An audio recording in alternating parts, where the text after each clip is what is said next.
Good morning, all you awesome people out there. My name is Scott Churchson, alongside Mr. Brandon K, Jets proud right down there, and of course, Mr. JD Walker, Mets, and also I'll admit probably Jets proud as well.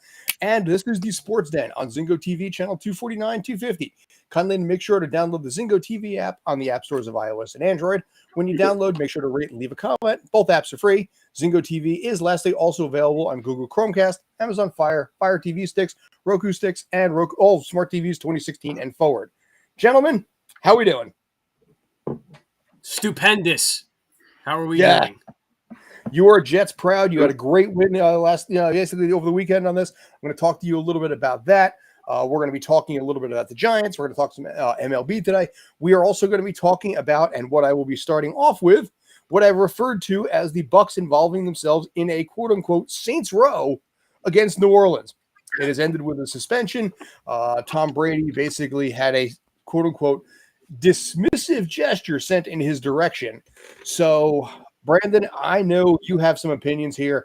I am well aware of the fact that Tom Brady is far and away one of your favorite people on the planet. You have loved that man for nearly as long as you've been alive. He has been playing for basically in the league for almost as long as you've been alive. So you have some opinions about Mr. Brady and TB12. At least as long as my conscious sports, life. So yeah, pretty much. There's a shrine back there in the corner. You can't see it; it's dark. But that's where my Tom Brady corner is. Is that also where you poop? Is that your garbage can? Yeah, I was gonna say. You think that's what a bathroom is back over there? But yeah. So in this case here, now in his third season with Tampa Bay, Marshon Lattimore had a quote unquote dismissive gesture in his direction. Things got heated. Things got violent. People got suspended, and yeah, give me some thoughts, sir. I'm watching this game yesterday, and I saw this unfold. And at first, I was speechless for a second. But then I'm sitting back. I'm like, all right, first off, this is not the first time there's been some type of brawl in an NFL game. This isn't even this was more like a brouhaha, a kerfuffle. This wasn't even a brawl. This was just a minor spat. And we there saw. And this, first off, the interaction had kind of started a couple plays before. Lattimore was getting a little handsy, on these routes with receivers. And we know how Tom Brady is. He's calling for, he wants those penalties thrown whenever he can get them. And I don't even blame him for that because, it was a situation where Tom Brady has never beat this team as a member of the Buccaneers. Yes, there are other things going on in Tom Brady's life that could be a little distracting. And it was just, he said something to Lattimore. Lattimore started it with him, and Tom Brady just got in his face. And you know what? I again, this is going to be one of the few times I flat out defend Brady. I love what he did. And he's very smart. If you watch, he does get into some of these minor, verbal disputes. But if you watch him, he has never come close to pushing or shoving. If anything, he is the one that gets shoved. So I do have to give him tons of credit to be able to kind of really control the anger while kind of, I don't want to say manipulating the situation to kind of get these players really riled up. But I know I did like Tom Brady getting in the face of Lattimore. And then we see Mike Evans come out like a bat out of hell from the sideline and just completely push Lattimore to the ground. And man, if I was saying before, if I had to get into a fight with anybody and I needed some athlete backups, I'm not sure Mike Evans wouldn't be my top pick right now. He would run through a wall for Tom Brady. And you know what? He got suspended for the game. Look, it's one game. It's very early in the season, so I don't think it's very impactful in that sense.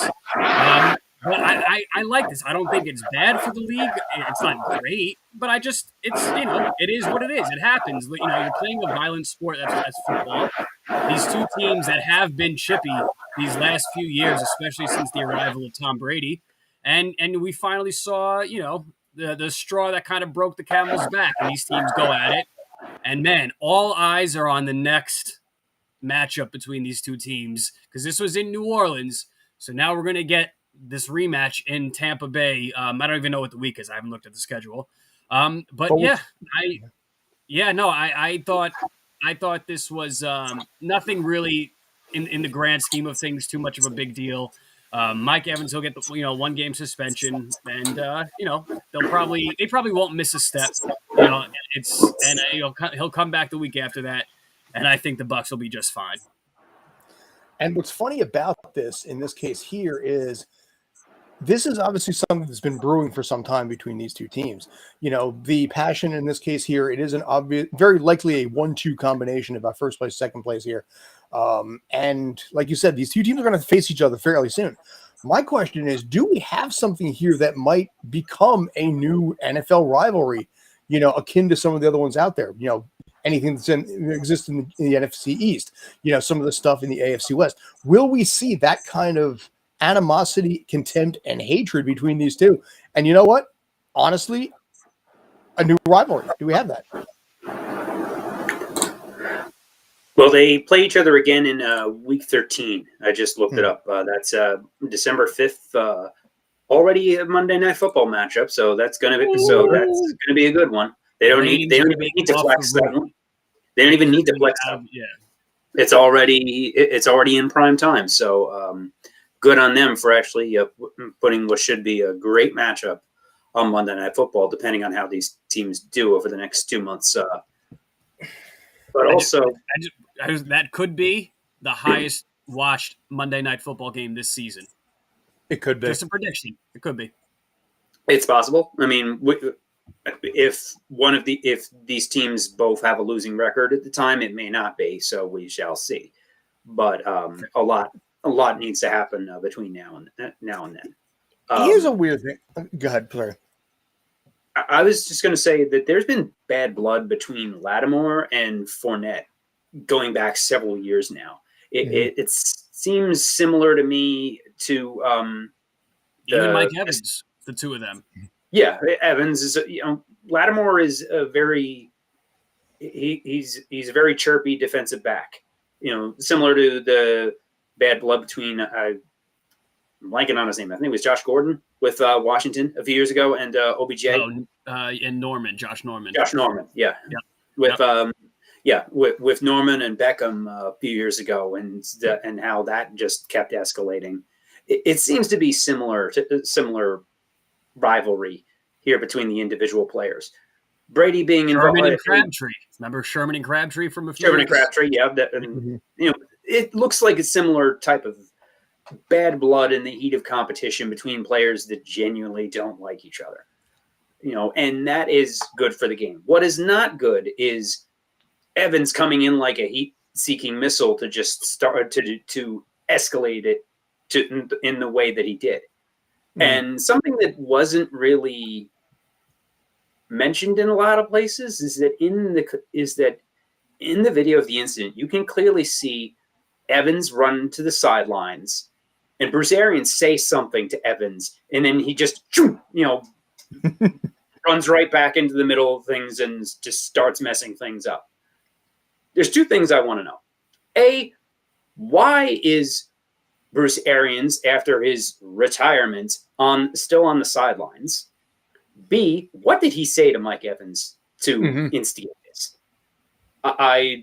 I don't know if that's in any of the NFL film sound, and if it is, they're probably deleting it because they don't want that out there. But this is just... No, that is an excellent point. I hadn't heard anybody on any of these TV or radio stations really mention that.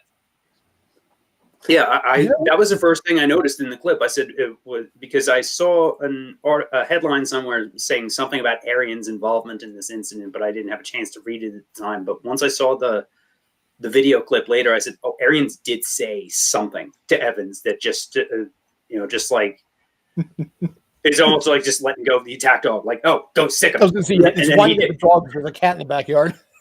Yeah. So I think there's more to that. The Bucs have been talked about more for off the field or between plays garbage than they have on the field in the two games so far this year. Well, and I don't know if, and just the league, loves these kinds of storylines, even if they don't want to admit it, especially since it reminded me of like the baseball bench clearing brawls where somebody, flips a bat too much or, swings on a full count if they're up by too many runs, and then the other team gets their panties in a bunch, and then a bench clearing brawl starts, and that's the only sport where this is okay. Or you're the Mets and you're playing dodgeball out there, right?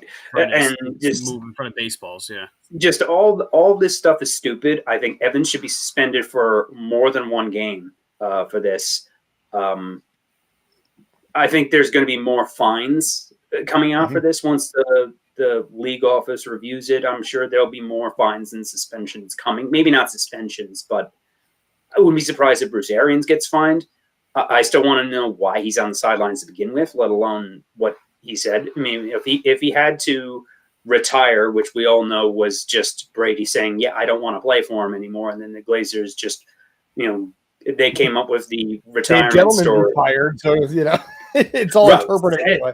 It's the same kind of deal. Like there was a lot of, I think there was some Sonny Corleone memes that the internet came up with at the time for that Brady clearly had Bruce Arians take a long walk on a short pier as the Bucs coach.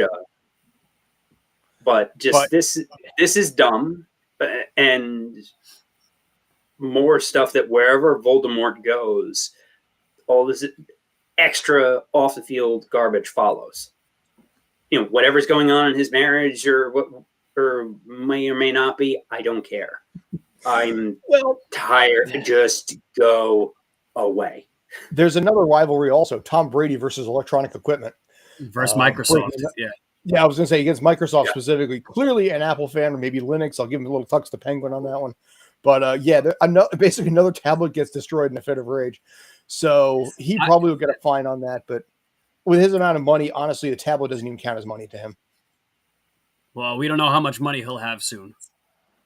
That's true. Jeff Bezos got taken. Is there a prenup, or is there was some? I don't know. What I do want to say this though. I think there are some to maybe a smallish large group of people in league offices that like this. Mm-hmm. Yes.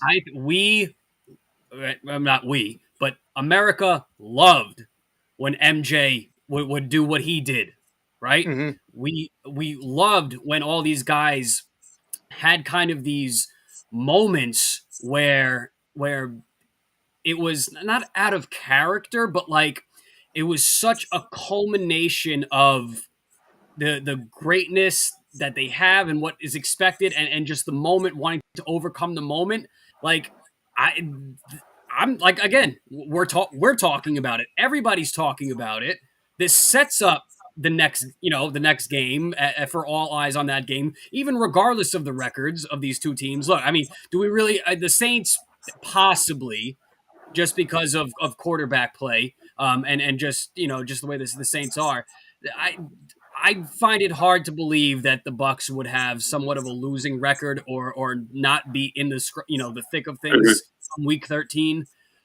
So yeah, of course there are some people that don't like this, but I think there are a lot of people in the league offices that at least don't mind that this happened. Yeah. Any press is good press, and that's the mentality. Yeah.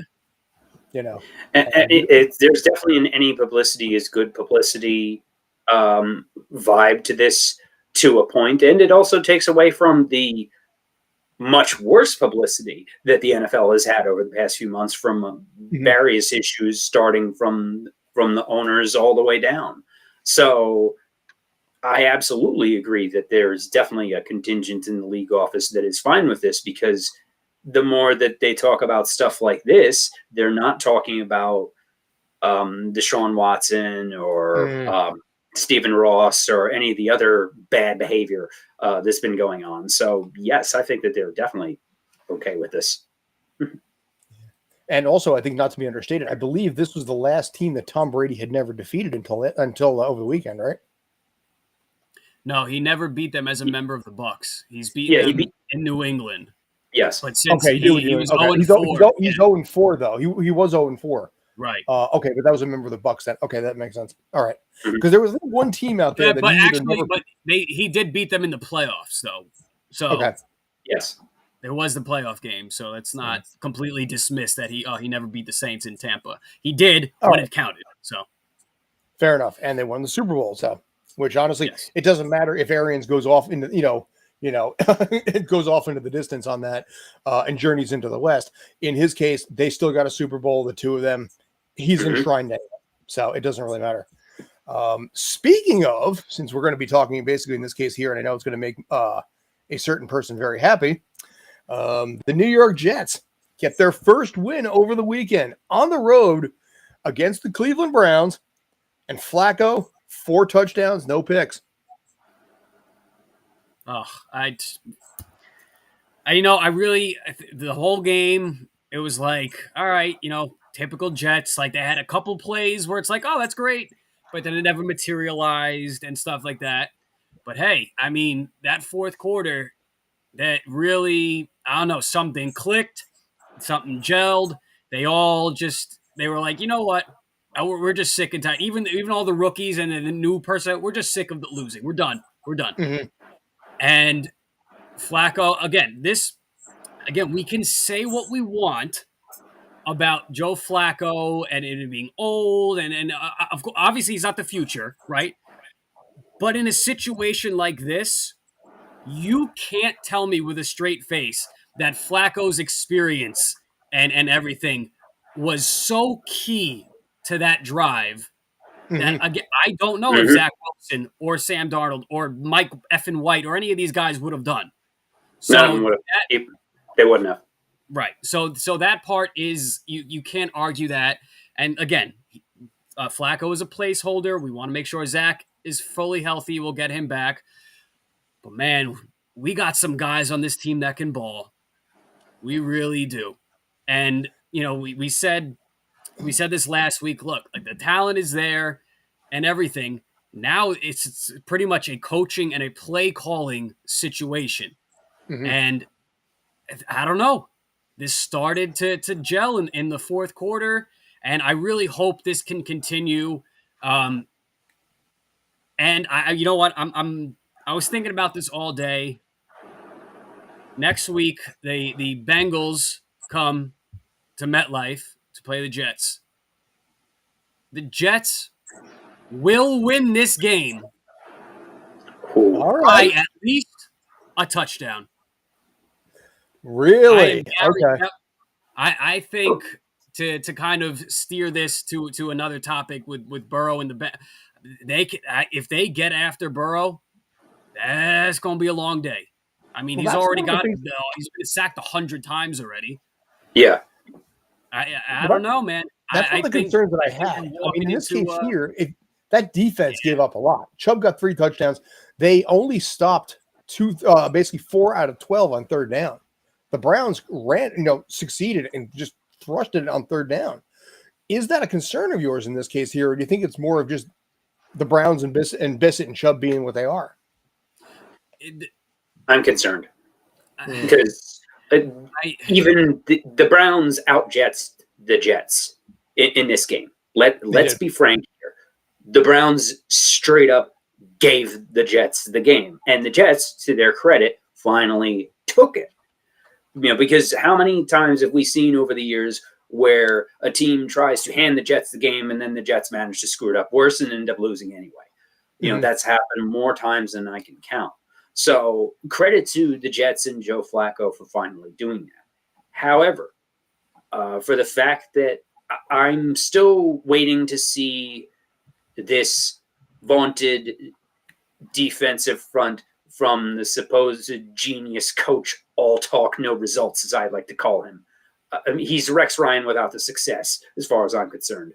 Hair. Yeah, Rex Ryan with no hair and no success. So I'm not going to get excited over a win over the Browns, who just might be one of the only teams that is more dysfunctional of an organization than the Jets are. As soon as I saw their schedule, I said they start 1-4. They might have a chance of beating the Browns. And to their credit, they ended up doing that. Now, the Bengals are in big trouble for the fact that despite all the work that they did with the offensive line in the offseason, Burrow is still getting his brains beat out, at a record-setting clip. And I hope he doesn't get hurt again. If that disarray continues, the Jets defense is good enough and is improved over last year that I think that they do have a chance. I'm certainly not going to guarantee a win like Brandon is, but I think that they do have a chance with the Bengals having the problems that they have. I am, as usual, about the Jets skeptical that they can bring this to any kind of positive momentum, but it is possible. And I think that, and I wholeheartly agree that Flacco made this comeback and got everything done, and Zach Wilson would not have.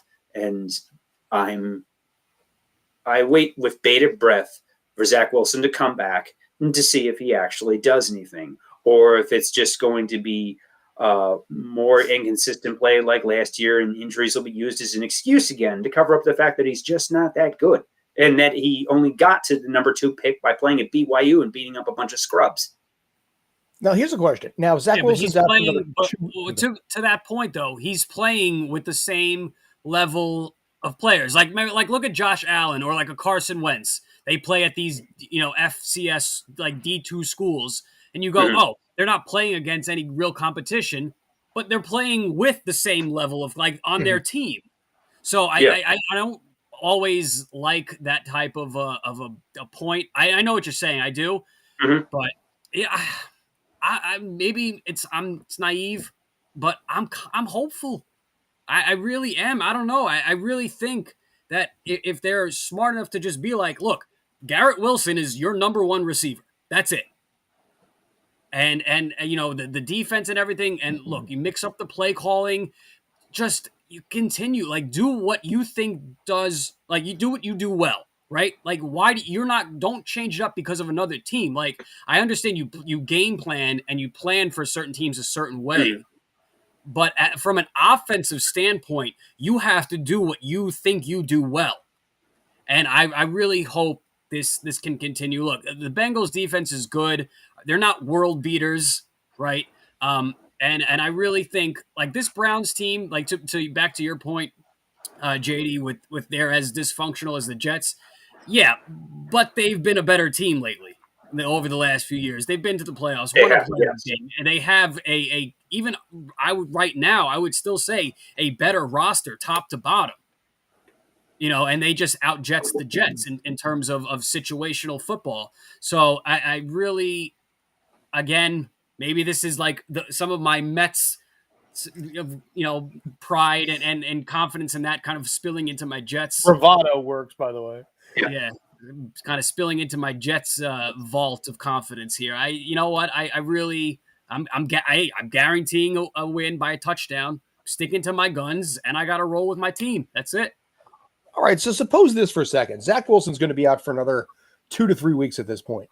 Now, Joe Flacco, he impresses again. He has another performance like this against the Bengals, and suddenly the team is 3-1 or 4-1, and Zach Wilson comes back. A, what do you do? And B, what do you think they do?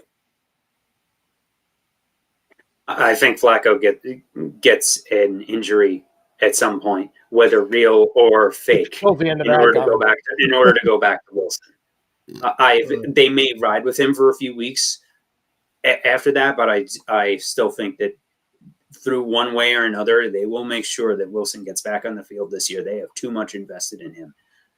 I think that's a similar reason why they're too chicken to play Mike White again, because of what I said. Especially last season, all of the other Jets quarterbacks played better in the same offense than Zach Wilson did. Even Josh Johnson, who's played with 8 million teams over the past 15 years in 4 or 5 leagues.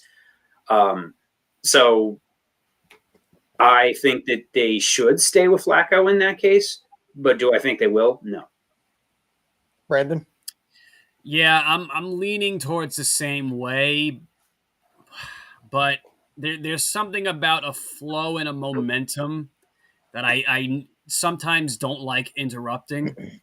Yeah. If it's to naturally kind of fall, he throws 2 picks or whatever, and they're down by 16, 17 at halftime already. Of course, I don't know. Maybe it's really tough, but they're gonna put Zach in. But and we'll see. Look, and then they can always be like, hey, if he's crappy, we'll go to Mike White or Joe Flacco again. So it's they could really kind of fall into the same situation that they did last year. But it's right now, of course, right now for the next 2 to 3 weeks for sure. You roll with Flacco, but and last week he played well. They didn't play bad last week. So he's had a good start to this season. And with these young kids now and hopefully another year under this playbook and this coaching staff, you ride it till he's fully healthy. That's it. All right. So remains to be seen. But Brandon, very, very ballsy prediction on your side. I respect it. That will be going up on the channel. So, basically you're going to either look great or we've had videos where basically we badly predicted and got trolled for it. It might be one of those too. We're going to find out. Yeah. Win by a touchdown. Yeah, by a touchdown too. So by a touchdown. Yep. Respect. That's the full stipulation. See. Yep. I can't just be like, they won by no. I want a full touchdown. So basically, we'll see if this ends up right next to our Gonzaga video. Okay. Yes. We'll see what happens. Yes. Exactly. And our Duke Carolina reaction video. On the other side of the fence, on the other side, the conference right now, we also have. Crap. If I can actually pull it. There we go. The Giants, New York team. Yeah, that other New York team, Gang Blue, we'll call it. The Giants improved to 2-0. It was ugly, but an ugly win is always better than a pretty loss. They had a chance to really, really open this up. Carolina had 2 turnovers right in the beginning that were only turned into field goals. It required a Graham Gano 56-yarder to get the lead on this. But you know what? It's a win. They're 2-0. And right now, Max Kellerman has already come out and said that the Giants are going to make the playoffs this year. I'm not sold on that right now, but by God, I think it's at least something that a conversation could happen by week 15, 16. Daniel Jones went 22 for 34, 176 yards, 1 touchdown. Frankly, just very mundane numbers. This was a defense run team in this case. This is a defensive win. This was not something pretty on his side of it. Saquon only had 72 yards. They stopped him until the fourth quarter. But the Giants defense has actually done a really good job. And at the same time, now the Baker Mayfield is now 0-2 with his new team. And he had a very, very poor performance yesterday. The Panthers are not exactly Super Bowl material. I was more impressed with the win over Tennessee last week. Mm-hmm. But for them to keep this up at home and beat a team that is, let's be honest, Panthers are not very good, and I think Matt Rule might be the first coach fired this year. If this I know it's very possible, sure. So and the whole Baker Mayfield versus Sam Darnold controversy with Ben McAdoo as their offensive coordinator. I'm sorry, Brent, who is it? Ben McAdoofus. There you go. Thank you. Sorry, go ahead. Yeah. So this isn't exactly vintage Patriots that the Giants were playing this weekend, but it still got good on them to do what they needed to do. Impressive showing by the defense. Oh, hey, look, Dallas on Monday Night Football next week. Yep. That is where you make the statement, especially with the Cowboys being the Cooper Rush mess that they are. Yeah. So that is where the fun begins. And is that a home game? Is that no? They're on the road. They're in Dallas. No, they're home. Yes, you're correct. I'm sorry, I read that wrong. Yeah, it's Dallas at home Monday Night Football, then Chicago at home, then at Green Bay. So just to be clear, wait, is that a London game? What's that? Because I just saw Green Bay. Yeah, that Green Bay game is in London. I hate the fact that they've got like multiple games on Monday night. Week 2. Yeah, I don't like that either. Yeah, I don't get it. And they're at the same time, basically. Yeah, they're overlapping. And the funny thing is, actually, with those two on Monday, you had one on ESPN and one on ABC. So it's not like you had competing networks here. You were under the same Disney umbrella, and you're still fighting each other here. I don't get it. It makes no sense to me. I don't follow it. But what I found interesting, and this really, really, really surprised me when I caught the first game the other day, I did not hate Joe Buck as much. It's weird, but for some reason, his personality seems to gel better with ESPN. I don't get it, but he does. He used to piss me off royally. I used to hate it. I used to hate listening to him. I dislike listening to him now, but I don't hate listening to him now. And it's weird. Maybe because he went to ESPN and it has a different vibe to it, a different energy. I don't get it.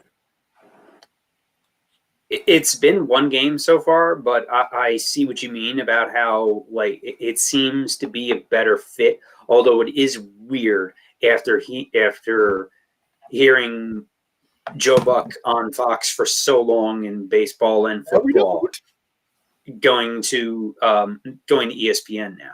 It is strange, but it is kind of a better fit. But also, the bar is very low with some of the awful groups that ESPN has had on Monday Night Football in recent years. So it does bring an element of stability, which is why they paid a boatload of money in order to get him. I heard similar feelings in some of the chatter over Thursday Night Football on Amazon Prime, and how weird it was to hear Kirk Herbstreit on NFL games and not college. Yeah. And I will say this, hearing Joe Davis, who I guess is the new lead Fox guy. I don't know who's going to be doing Super Bowl when the time comes, but I guess Joe Davis and Daryl Johnston, Moose Johnson, are the two Game of the Week guys for a Fox now. I thought it was supposed to be Burkhardt and Olsen. I don't know. I'm not sure because we'll have to see. Because next week the Game of the Week I think is it's Patriots and Packers. So we'll have to see whoever handles that one. But whoever that is your new Fox Super Bowl guys. Something drastic changes. So frankly, that's a good thing there. You may very well never hear, for at least for a few years, Joe Buck and Troy Aikman do a Super Bowl ever again. So strange in some ways. ABC is back in the Super Bowl rotation as part of the new contract, so they will be getting. I think it's 4 years from now. They will be getting. Okay, Super Bowl. So it'll be a while. So it'll be an ABC kind of thing, Now with that Monday night game, basically, like you talked about, it's the Giants, who Joe Buck hates, versus the Cowboys, where Troy Aikman played his entire career on Monday night. How do you think the Giants fans whining about Joe Buck? Basically, yeah. They still haven't him for Super Bowl 42. The helmet catch was just caught by Tyreek. Yeah, I listened to something. I watched something this morning. It was the longest field goals in history, and I forget who it was. Elam, I think, knocked in a 63-yarder at halftime, and it bounced off the crossbar and in. And you listen to Joe Buck; it had all of the energy and passion of someone picking up their dry cleaning. Right after that was Sebastian Janikowski on a Monday night, and whoever is doing it for ESPN credit had vibrancy and energy and excitement and referred to it as only basically now he's only 3 people that have actually kicked from 63 yards. It's a very short list for a very long kick. And whoever said that on ESPN was great. But I don't know, maybe just Joe Buck on ESPN has, works better because ESPN just has a different vibe. And I'm going to go off on one final rant. There's no more Booger Mobile. So you don't have that little Pope bubble car running around blocking fans' view as they actually pay $500 a ticket. God, I hated that friggin' thing, man. And ESPN's like, well, it's giving the home fan, the television audience a chance to actually watch this and enjoy the experience. Yeah, but the fans that paid $300 to $500 a ticket can't see the damn game.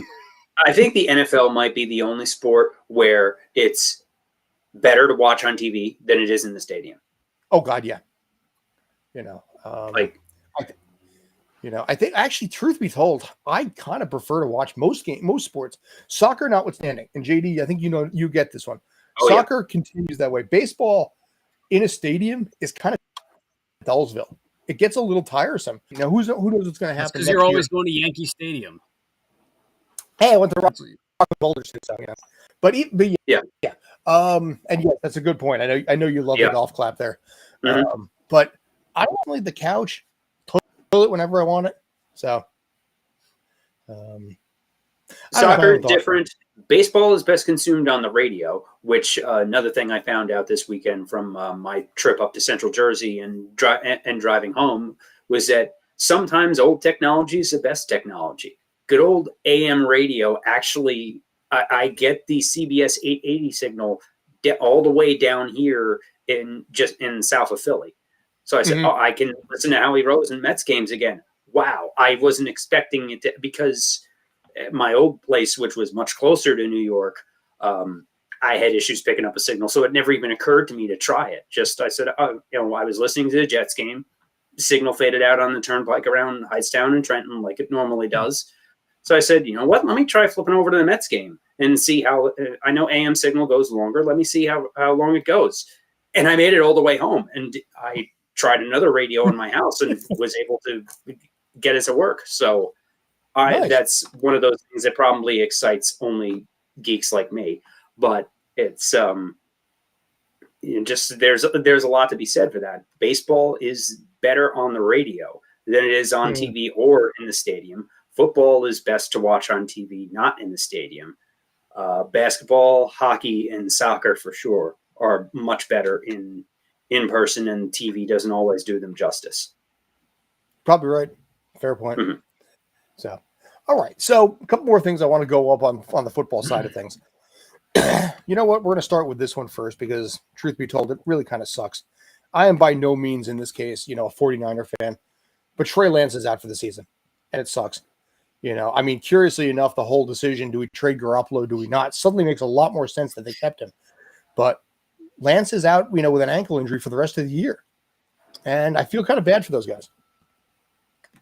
I saw a comparison online today that of how the Shanahan family has absolutely screwed the pooch with quarterbacks and comparing what Kyle Shanahan has done with how they've messed up the development of Trey Lance compared to what his dad did with RG3 in Washington.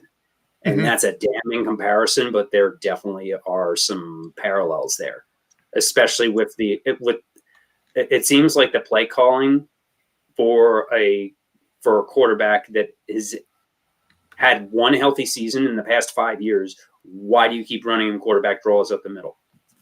So that was an accident waiting to happen, and unfortunately, it happened in week 2 for Trey Lance. But just that's brutal for him. It'll be interesting to see what Garoppolo does, and then what the 49ers do in the offseason. Just that is, I feel for this guy. I thought I had him as a backup in our fantasy league. I had him as my starter in Kyle's league, so I'm completely done there for the week. But I really feel bad for the guy. And as we mentioned Zach Wilson before, that quarterback class from last year is off to a brutal start over 2 years. Yep. Trevor Lawrence, we'll see. Trevor's playing very well. Trevor is playing much better. I know. There's something percolating down in Jacksonville, I think. Yeah. Now that they've got this, now that they've finally washed off the stench of Urban Meyer, we'll see. There's hope still for Trevor Lawrence, but everybody else, Wilson, Lance, now being injured, Fields has been garbage in Chicago. There's somebody else I'm forgetting. No, I didn't play up particularly well last night, Fields. Yeah, and then you have Davis Mills from the 3rd round, who might be the best one not named Trevor Lawrence so far, oddly enough. So between injuries and ineffectiveness, it is not exactly looking like a world-beating group, that class of quarterbacks from the 2021 draft. And I really feel for Trey Lance for these injury issues. And we'll see and we'll see what happens this second year with Mac Jones. Mac Jones, that was the one I was forgetting. Yep. That's the other guy, yeah. But don't know how you feel about this, but Kyler Murray got clocked in Vegas. What happens in Vegas stays in Vegas, or apparently not, because police are currently investigating it. I don't think this is going to be much. I don't think this is going to be much ado about anything, frankly. But Any thoughts if he got him? Out of all the things that happen in Vegas, this is what the police are focusing on? Everything else is legal there. So you guys know that I am very quick to jump on fan consequences, right? Like we saw spitting on Trey Young at the Garden, the issue in Philly with popcorn and other issues. I'm the ban for life. I don't want them at any other stadium. However, this was Kyler's fault. And this really is much ado about nothing, because every video, every angle that I've seen, the best one is the cameraman right behind him, who follows him, and Kyler goes up to the sideline there, dapping up some Cardinals fans, and it's supposedly there's a guy in a gray shirt, and I tried to go with the scroll bar very slowly to try and watch it in slow motion, and the hand comes down. It did not go across left to right, right to left. Now, if you were to slap somebody, Will Smith, your first thought is across the face, not down. When I think down, you're trying to pat the shoulder pads, good job. Pat on the back. Right. So I think Kyler accidentally just got, grazed in the face, or if it was really hit, whatever, accidentally hit in the face, and he was kind of being a baby about it. Right after it happened, he was went up to trying to look for the fan, and I really don't think it was anything with real malicious intent. I just think this kind of was an accident. I think if Kyler just ran off, this wouldn't have been mentioned at all. It's the fact that Kyler went back to the sideline with his chest out trying to find the guy who did it. I think that made it worse. But again, Kyler, this was kind of your fault, dude. You go up to the sidelines or behind the end zone in this case on the road. Look, of course you shouldn't be punched or slapped purposefully slapped in the face, right?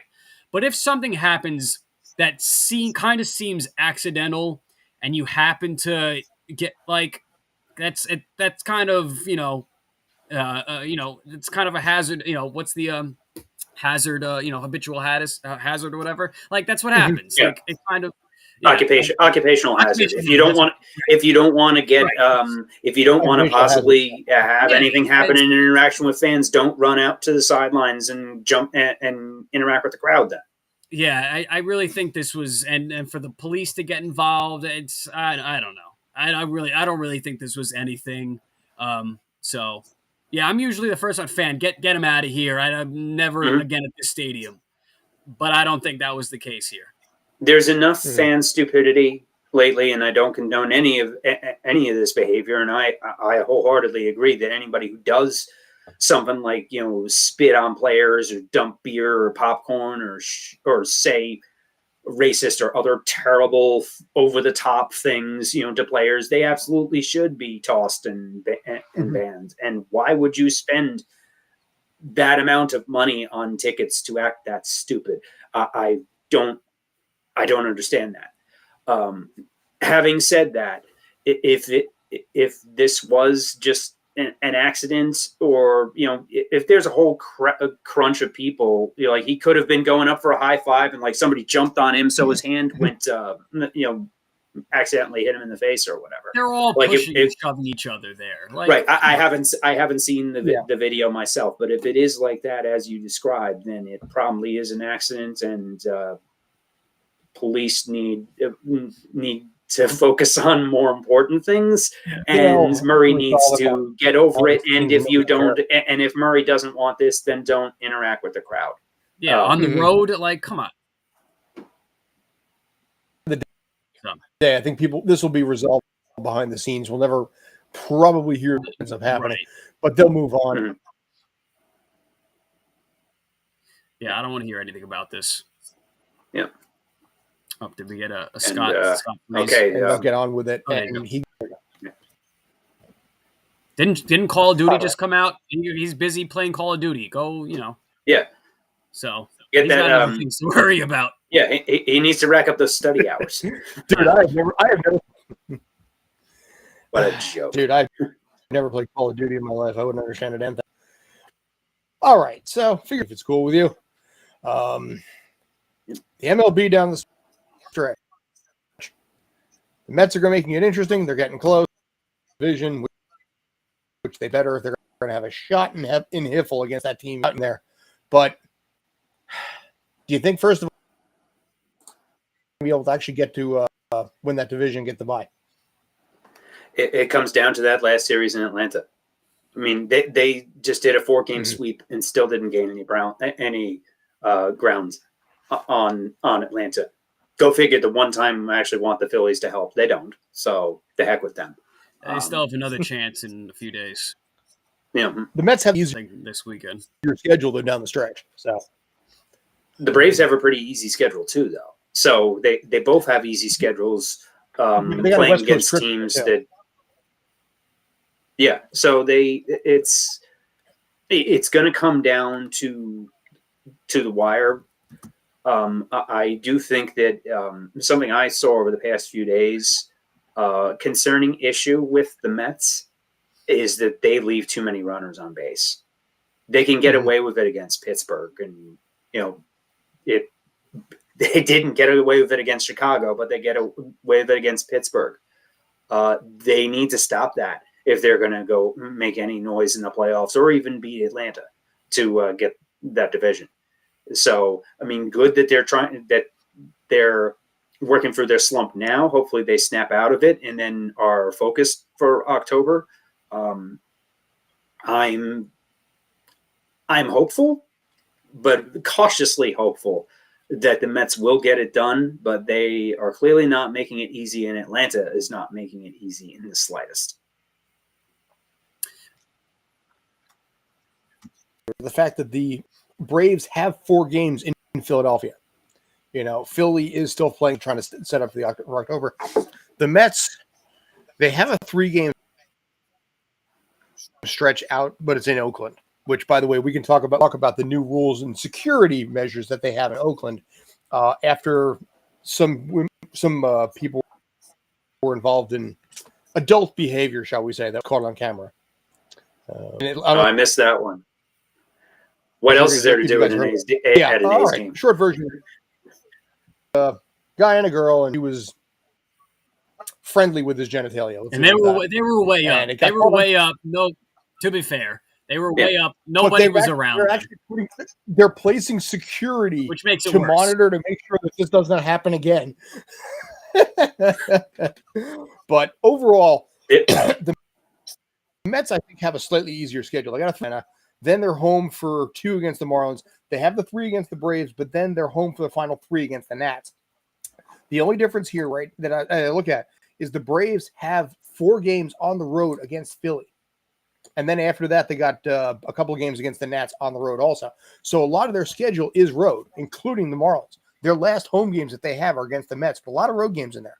So I think the Mets have a slightly easier schedule. I think they've got a little bit of an easier chance to be able to actually clinch that division, because that 1 week, that few days of bye is going to be absolutely massive there to give them. Well, they have Milwaukee tonight, tomorrow, Wednesday, and then they go out to Oakland, come for the baseball game, stay for the orgy, apparently over there, or maybe the other way around, The orgy is probably more entertaining than watching the A's at this point. Honestly, no, I really feel like that. It's like a history of the world orgy. Yeah, honestly, maybe from a Braves perspective, I might argue that this upcoming Phillies series might be more important than the Mets series, just because of how the rest, But they're both. No, I really do think it's going to come down to that final series, and you only have to win the division by a half game. That's or if you have the tiebreaker, which I don't try. I have to look. I don't think they do, but I think the tiebreaker is also decided in the final series. Okay, yeah. So am I right? So I think with the even number of games in that sense. So as small as it is, the Mets are still in their control your own fate mode. They have virtually no room for error because of what the Braves just continue to do. Like, I mean, look, you do what you're doing, but like you can't control what Atlanta's doing. Like just hats off to them and just play. And you really just try and beat them. And I think they'll be all right. I of course this kind of slump is not great, but they're starting to come out of it. Look, Pittsburgh did not play they were so sloppy in the field. Nobody. I mean, the last game they had 20 strikeouts. I mean, come on, they weren't doing anything offensively against the Mets. So it was a good time for the Mets just to kind of get out of their slump. And you go up against the former or the defending NL Cy Young in Woodruff tonight. So, you go to Milwaukee, you go to Oakland, you take care of business the rest of the year. In Atlanta, I think they're going to be all right. I mean, look, Tomas Nido looking like Mike Piazza out there. He can't stop hitting. So I think they're all, and Escobar starting to hit, or continuing to hit well again. He was great in the beginning, not great in the middle of the season, but he's picked it up. We'll get, we still don't, Marte is not in the lineup. Let's not forget that. We'll get Scherzer back tonight. He pitches. I really think with any struggles, slumps, reacquisition of players, Tyler McGill should be coming back this series. I think the Mets are going to be okay, but they, like I said, virtually zero room for error. I agree. The Mets can do it, and they should do it, but they need to snap out of this funk. They were in a big hitting slump for a while. The hitting is coming back, but they're still leaving too many runners on base. If the pitching and the hitting do what they're supposed to do and what they've been doing for most of the season, the Mets will be fine. But the Braves are right there with them, so there is no margin for error whatsoever. And that's even with Matt Olson, who's struggling, who can't hit anything now. Mm-hmm. Yeah. One other quick story I just thought of regarding all the other Oakland activities. In Rogers Center in Toronto, there is a hotel that is inside the stadium and overlooking the field. That now has more mirrored glass because there were a few incidents over the years where people were doing things in the hotel rooms with the shades clearly open and you could see everything on TV. So wouldn't be the first time regarding the Oakland incidents, it's not the first time that's happened in Major League Baseball. But I just find it funny that they're posting security now to monitor this. Is that right? Gentlemen, got a meeting right here. As you may know, there's been rampant amount of fellatio on the stands because nobody's actually here. Watch your hands. We're going to you guys sit there and you need to look for any sexual activity that's going on. It's part of the job description. You guys got this. And it's like, what the hell kind of meeting could that have possibly been to say, okay, this is what you guys have to do now? Yeah, I would have loved to be a fly on the wall in that meeting. Just sitting around the table. Jesus. All right. We got a real problem on our hands.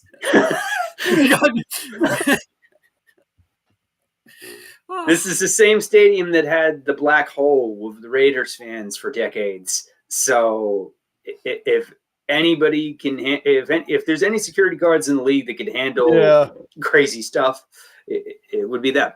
Got a real problem with these really horny baseball fans, and we just can't contain them. We got to throw security. Exactly.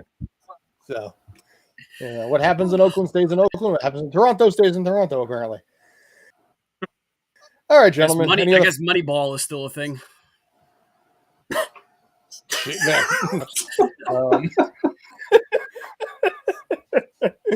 Moneyball is more like it. No, gentlemen, I think we're going to call it right here. Thank you as always. I appreciate it. This, like I said, this is part of the Spanglish World Network. Zingo TV, channel 249 and 250. Thank you as always, Brandon. Thank you as always, JD. I appreciate it. You guys are awesome. Let us know in the comments anything you want us to cover, thoughts, ideas, compliments, or complaints. Let's run with it. Let's talk about